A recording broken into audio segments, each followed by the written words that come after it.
So Fontaines D.C, welcome to the Rough Trade podcast. Thank you very much. Cheers for having us. Have you guys, I think I asked you this just before we came and sat down in here, but you guys have been to Rough Trade before, right? Yeah, loads. Yeah, we've been coming. We're coming here every time we're in London, pretty much. Yeah, our label offices used to be across the road. They've actually just moved, but anytime we'd come visit them, we'd come into the shop and pick up a book or a record or something. Nice. And the day that we are recording is the day after we have just announced that you are performing for Record Store Day at Rough Trade West, which is really, really exciting. And you're also doing a bunch of installs, I think, for us, like lunchtime gigs, the week that your record is released, which is awesome. Have you played in a record shop before? We played in Bristol. Rough Trade Bristol. Rough Trade Bristol. Rough Trade Bristol? Yeah, a few times now, actually. And that room is class. That's like one of the best. It's awesome. I must have been quite shop. recently then, because we've only been open like a year and a few months. Yeah, it was one of them was like an all-day festival. I can't remember the name of it. Okay. Dot to Dot. Yes. Yeah. All right. And Awesome. what was the other one? The other one was... What was the one where... Tower Records in Dublin? Oh, we done that as well, yeah. But remember the second time we played I can't remember what the other Rough one Trade was. in Bristol? It was some other thing. But, Yeah, the first time we played there, the fire alarm went off. And, Oh, did it? Halfway through the show. and none of the crowd left. No one wanted to leave. Yeah, That was a great test then. it was actually, yeah. But you finally have your debut album coming out this April. I say finally because all of us at Rough Trade are massive fans and we're so excited and we've loved all the singles and we just can't wait for it. I wondered if you could chat to me a little bit about the recording process and the creation of the album. I think I read in an NME interview you did that you write poetry first and you kind of get the lyrics down, what's on the paper, you don't edit them in any way, so it's really, really authentic. Is that something that's just always been the way that you've written, or did it kind of come from, because I know you guys met at music college? Well, that was something different when we were doing that. When we wrote that, we were writing. We wrote 2 poetry books. That was like 2 years ago, and that's how we wrote those books. But then, in terms of the album and stuff, I wasn't really following that.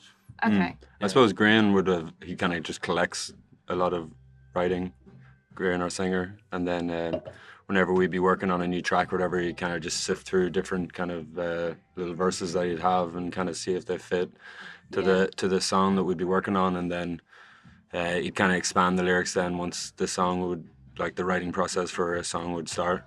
Okay. So like in terms of this album, we had maybe 5 tracks, 6 tracks already kind of out in those singles, or like already written.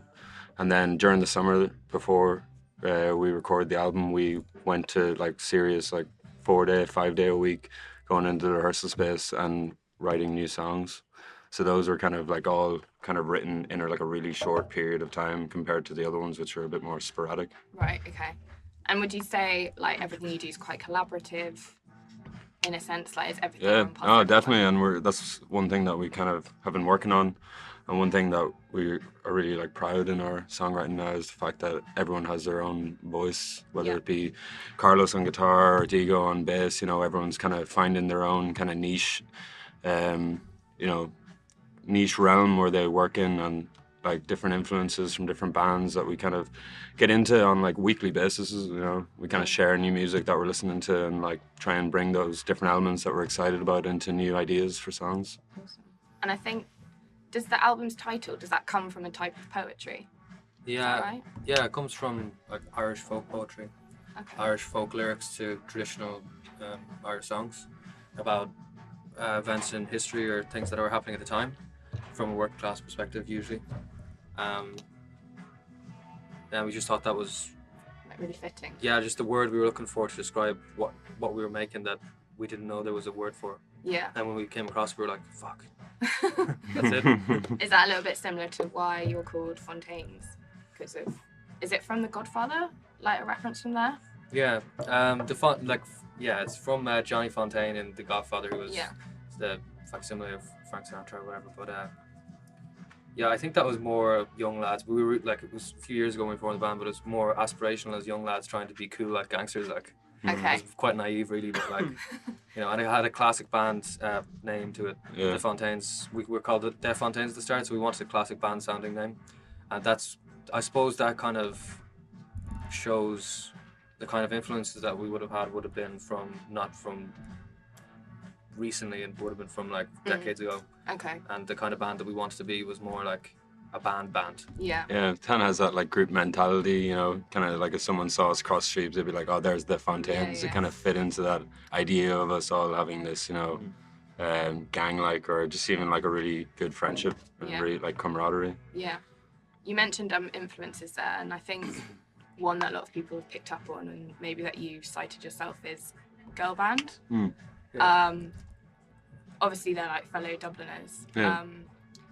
What was it about them that kind of do you think you were a little bit inspired by how kind of self-sufficient they were, and that they were kind of like just go and do things for yourself and make the music you want to make? Yeah, I think it was one of the big things was like to see this band that were from Dublin that had gone off and signed to Rough Trade Records and were, you know, touring the world, and they were just guys from Dublin, and that just didn't really happen, you know. Where like when we were playing at the start, there wasn't any bands in Dublin or in Ireland that were doing that were making really credible and like, you know, original music and going off and actually becoming a proper band, you know, Yeah. that people need.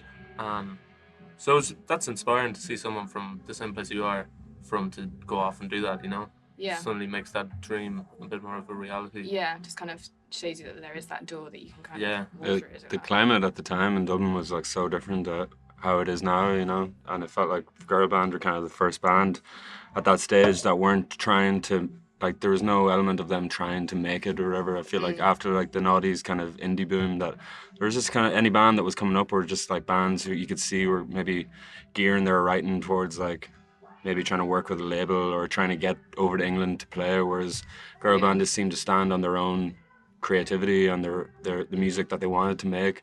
And the fact that like they could play Vicar Street in Dublin, you know, just like a really big venue for that type of music and like sell it out, or it was just so inspiring, you know. And like while we were kind of doing the start of writing our own songs, to see someone do that was like the people we were looking up to, and that was the people that like made us think that we should keep going, you know. Yeah, massively. And also to have such an influence or an impact on people like that over a relatively short period of time. It's not like they've been making albums for like 20 Yeah. years or something. It seems like such a snapshot now, you know, like, and like thank God that there's going to be a new album out this year, because I'm so excited to hear it, and it's like something that's like one of them, like probably looking forward to that more so than than our own album, you know.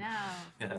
I guess let's chat like the Dublin music scene then. You mentioned that it's kind of really been kind of gearing up in recent times, and I think noticeably from everyone outside like ourselves, it's really exciting. Are there any bands in particular that you think are really awesome, or that you look up to, look to as like, I don't know, kind of almost on the same path as you guys? Yeah, the scene, the whole country. There's a lot of bands, and it's definitely like a really healthy situation where there's a lot of gigs going on. And probably the band that we all, you know, kind of love so much at the moment is a band called Just Mustard. Okay. They're a band from Dundalk, and they're actually coming on tour with us in our UK tour in April. So yeah, they're really, really cool, and they kind of have a bit more of a maybe girl band influence in their music than we would. But their songs, they released an album called Wednesday last year, and it's one of my favorite albums as a piece, as a whole album of songs, collections of songs. It's one of my favorites, not just for a band now, but like ever. Yeah, no, they're really good. And there's more bands coming and going, you know, and yeah, everyone kind of seems to be looking at it as a scene and stuff, and that's great. It puts, you know, it gives a bit of attention and gives kind of like, because before that, nothing, you know, Ireland was like its own thing and people would go around it and that's it, and it just make absolutely no impact outside of Ireland. And now it seems like you're doing something in Ireland and you're still being, you know, respected, even though you're kind of get onto that like world platform. Yeah, exactly. It's crazy seeing people react to like Just Mustard and the Murder Capital and bands that we know, because we'd actually be in our local bars drinking and in the smoking area talking, and then there's an NME article written about our mates, like, well, not just our mates, but people we know, like, we're just like all standing there. It's just like, what the hell is this? Yeah, it's great. And with everything, like any kind of scene and stuff, I feel like I really hope it kind of just becomes something that people just use that Ireland is not only like a platform, I guess. Mm. And it'd be great to see that people use that to actually make original music and be Yeah. creative with it, rather than I'd hate to see people falling into the trap of, oh, let's be part of this thing and Yeah, do yeah. this thing, because Make your own thing. Yeah, because Yeah. I think like the whole idea of a scene is like it's a bit of a fantasy in a way. Like I think the best thing about what's going on now is that there is just dialogue in between all the bands and artists. Like we all kind of know each other, and Yeah. that's kind of the best thing about it, And just another great band that I just want to say is Altered Hours. They're from Cork. Okay. They're just a really, really good band. They're kind of psyche, kind of like Brian Jonestown, but definitely have their own thing going on with their songwriting. Yeah. And like they're a band that have been going on for like a few more years than us, but they're really great. So if anyone's out there, you should check them out. Awesome. I feel like I need to get you guys to make like a little playlist. Oh, I'd love to Yeah. do it. Yeah. Maybe I'll Yeah. task you with that after Big we idea. finish. Cool.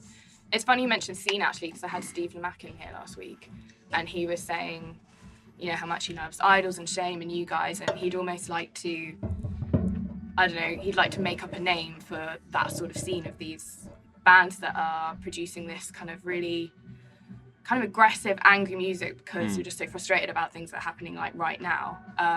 Because back when he worked at NME in the 90s, he said when there was this explosion of like Britpop and all that sort of stuff, him and his colleagues used to sit in the office and try and create scenes Yeah, because you could just do that. Yeah. So he that's said a bit what happened with the whole thing in Ireland as well. yeah, Shamrock pop. but I guess I guess you don't want to pigeonhole anything, and like you say, it's just this awareness Yeah. between you all that you're kind of doing this thing that's really cool, and you're all on this kind of same Yeah. kind of. I hope Lamar comes up with a name for it. Yeah, if anyone's gonna do it, it probably should be him. There's the name now that all the press use, and it's this whole post-punk thing. Yeah, And that's just like as you So say, dated, it just isn't it? pigeonholes. I bands, mentioned that because and- that's so broad now. Everyone Yeah, just yeah. So putting stuff in that's there. almost a negative term now. So if Lamar comes up with a good name, Yeah. people can refer to it. Okay. That's Yeah, great. like- Steve, Yeah. if you listen. Yeah, like if people could come up with a word like like found for doggerel, like that ties together kind of intangible concepts that aren't necessarily tangible together and like existing in the word, as opposed to using an old word that comes across as almost pejorative now. Like Yeah. calling us post-punk makes us seem like we're just retro mining and Yeah. and not authentically expressing ourselves. Yeah. And that's kind of very negative. Like Yeah. Yeah.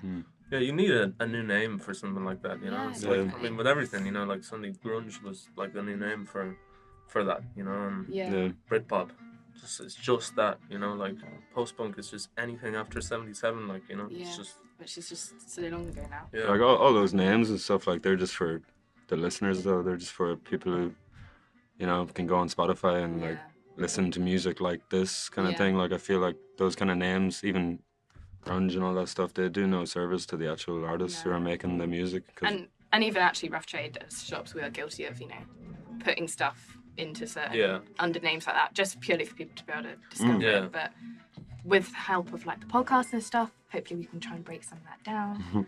So that's really cool.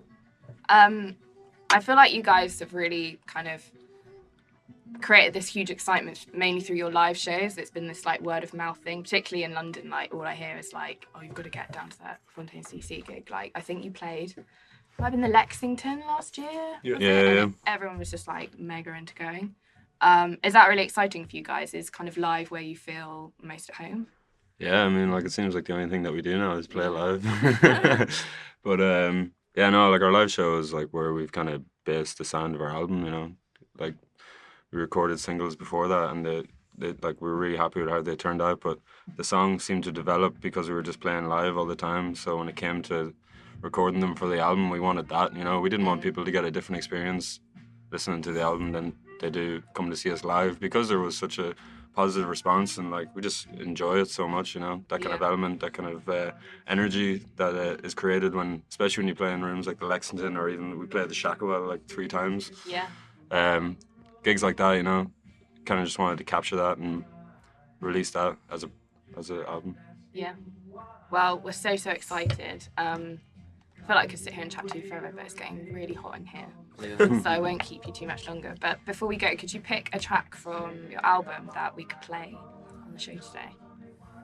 Is it released? It will be released by the time you hear this. All right. The Lots. The Lots, yeah. Yeah, that's our That was favorite. easy. Yeah. Sometimes I ask this and everyone's deliberating. Yeah. But and I don't think I pre-warned you to pick one, so that was really good. Cool. So we will play that, and thank you so much, and good luck with the record, and can't wait to see you at Rough Trade and album 2. Will that be coming at some point? Yeah, Yeah, really, yeah. really soon. Very Really soon, yeah. Awesome. Want to record it before the end of this year. Yeah. Wow. Full steam ahead. Cool. Yeah. Fontaines D.C, thank you. Thanks for having us. Thank Yeah, you. thanks for having us.